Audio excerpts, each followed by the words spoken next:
One Thinkific creator reported losing their entire course, with no backup available, no recovery, no support response. On Trustpilot, Thinkific has a 2.5 out of 5, the lowest rating of any major course platform we've reviewed. I went through 845 reviews, Reddit threads, and nearly 300 customer conversations to find the patterns. Here's what users are actually saying.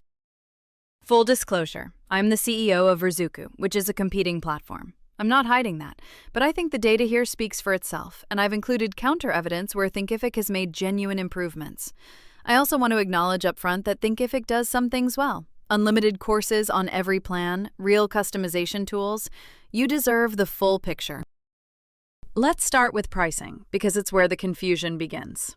Thinkific's plans, verified April 2026. Basic is $49 a month, $36 annual. Start is $99, $74 annual. Grow is $199, $149 annual. All three include unlimited courses. Sounds straightforward, but here's what catches people off guard. First, Thinkific eliminated their free plan. It used to be a genuine entry point. Now it's a 14-day trial, and then you're paying. Second, and this is the part most reviews skip, if you connect your own Stripe account instead of using Thinkific's built-in processor called T-Commerce, they add a surcharge, 5% on Basic, 2% on Start, 1% on Grow, on top of Stripe's standard 2.9%. So on Basic with your own Stripe, you're paying nearly 8% total per transaction. At $5,000 a month in revenue, that surcharge alone costs $250, almost 7 times the plan price. Third, all three standard plans cap you at 10,000 students.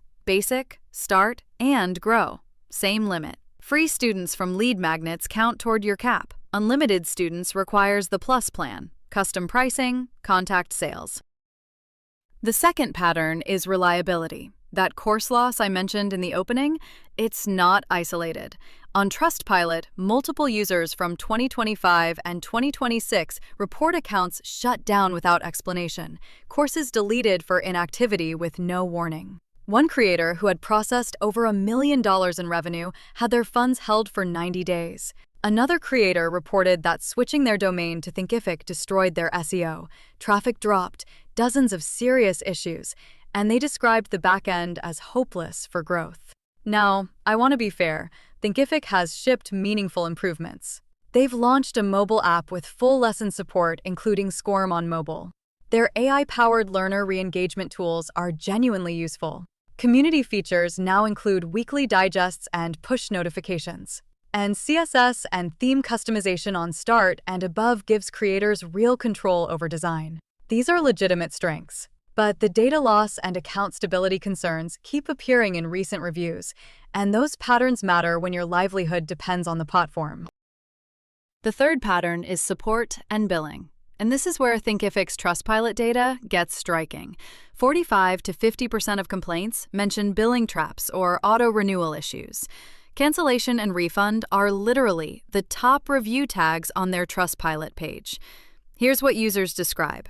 The cancellation process requires deleting all your course content before you can close your account. Multiple reviewers from March 2026 report continued charges after cancellation.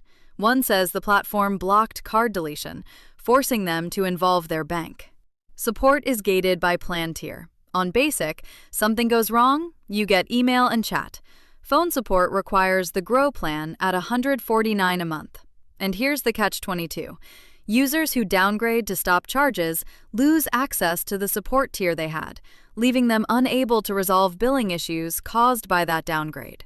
One creator sent 3 urgent support emails during a site outage. No response for over 24 hours. When your students can't access the course they paid for, that's your reputation on the line.